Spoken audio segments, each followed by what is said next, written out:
Mbinu ambazo wanasaikolojia hutumia kumfanya mtu afanye maamuzi wanayoyataka wao. Namba 1. Contrast principle, kanuni ya ulinganisho.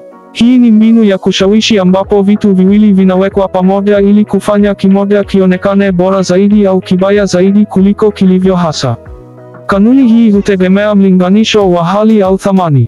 Mfano, unapoenda dukani kutafuta koti, muuzaji anakuambia uvae koti la bei ghali sana kwanza, labda shilingi 100,000, kisha baadaye anakuletea jingine la shilingi 40,000.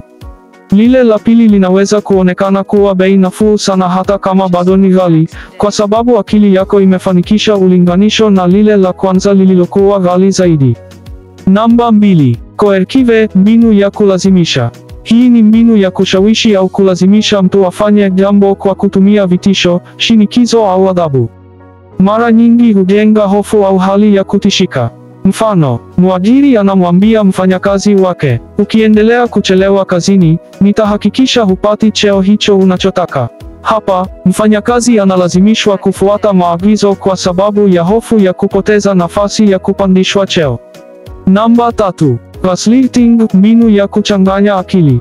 Hii ni mbinu ya udanganyifu au udhibiti wa kisaikolojia ambapo mtu anajaribu kumfanya mwathiriwa aamini kwamba mawazo, kumbukumbu au hisia zake si sahihi. Inalenga kumfanya mhusika ajihisi ana tatizo la akili au anakosea mara kwa mara. Mfano, mtu katika uhusiano wa kimapenzi anamwambia mwenzake, mimi sijawahi kusema hivyo, unazua mambo tu. Unakumbuka vibaya. Hata kama mhusika anakumbuka tukio hilo vizuri, anaanza kujiuliza kama anakosea, hivyo kudhoofisha imani yake mwenyewe.